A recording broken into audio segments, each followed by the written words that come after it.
Moving on now, rage bait. It was Oxford Dictionary's word of the year back in 2025, and for a good reason.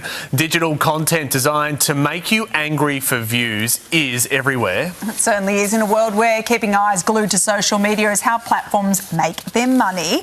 One author is fighting back, Ed Cooper, coining this the era of angertainment, writing a guide on how to end the outrage that a lot of us in this modern day and age are starting to feel. And we're joined by Ed on the couch this morning. Hey, Ed. Good morning. Start off, what kind of posts and videos, like what are the main things that you would define as angertainment? Well, really, the clue is in the name. They're just things that capture your attention and make you angry.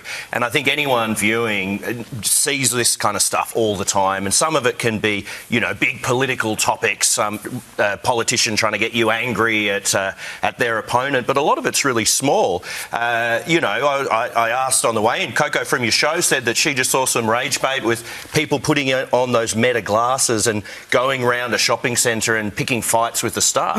You know, those sorts of things, that conflict, things that are just designed to trigger a response in it. Or sometimes people just put a typo in their post, knowing it's going to annoy people and they're going to engage with it and correct it. So that is the point here. There is an economic model sort of underpinning this, that if you make people angry, they will engage, therefore making you money. So when you listen to, I mean, there's a lot of content creators out there. There are people who have started podcasts that perhaps are deliberately going down this path to get the clicks in. That's right, you know, and we could just sit here shouting at each other, go viral and get a lot of clicks. And so you monetize that on social media. I don't think a lot of people realise that it's very simple. Anything that gets a lot of engagement, the platforms will pay you directly. You get a lot of followers. They can, you know, do advertising deals if you go viral on these sorts of things. So the incentive is just come up with things that make people angry, put it out there and watch all the clicks roll in. But what damage is that then doing to society? Because people walk around thinking the place has gone to the dogs. They're selling that holus bolus to people who now tune into these platforms. Yeah, that's right. And the reason it works is, as humans, we're just wired to respond to things that feel threatening or things that make us annoyed. And so the net effect of that, if all of our social media feeds are just filled with things that make us angry all the time, it increases a lot of mental health problems. It increases polarisation and division. You know, those sorts of things. If you're sitting face to face with someone, you generally get along with them. You try to find common ground. If you're on the internet, you just throw insults at them. So that's really, really harmful for society, and it's becoming a very big problem. It feels very amplified when you're online, but really I would like to understand, you know, just how angry are we really? Like in day-to-day life, as you said, most of us get along, we're having a laugh, we're having a lovely time. It is a sentiment that feels very amplified in the online space. So what's the solution? Just turn it off? Well, that's right. And in fact, they've done studies showing that we assumed other people are more angry than they are online. And then it makes us angrier. So it does have that kind of cascading effect.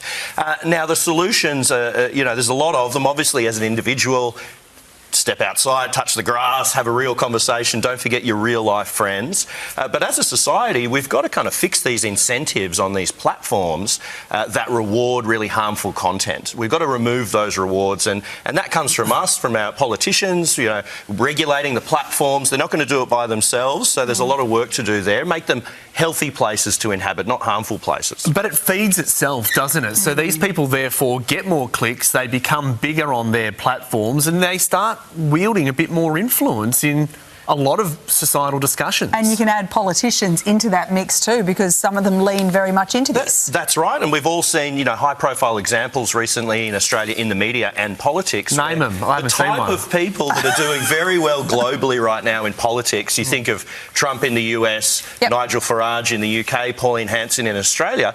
They are all doing well because they have this style of politics. And it's doing really well on social media, and now that translates to opinion polls. But some of it feels a bit inauthentic as well, that people are doing it just for the money, particularly when they've had a track record of not being like that for so long, that they have had a real come to Jesus moment. They have seen the economics of this and they've changed their content. The incentives are clear. They are guiding people into a position where they feel, well, I have to do this. I have to pick some culture war issue, rage bait, in order to be successful in the media, successful in politics. And that's really harmful because those incentives are taking us down these really problematic rabbit holes where we're platforming a lot of bad ideas and a lot of things that are making us angry and divided. So we really need to fix this quick smart. The power is with the people, I think you just got to turn it off because the tech companies won't and the politicians probably won't fight for it too hard.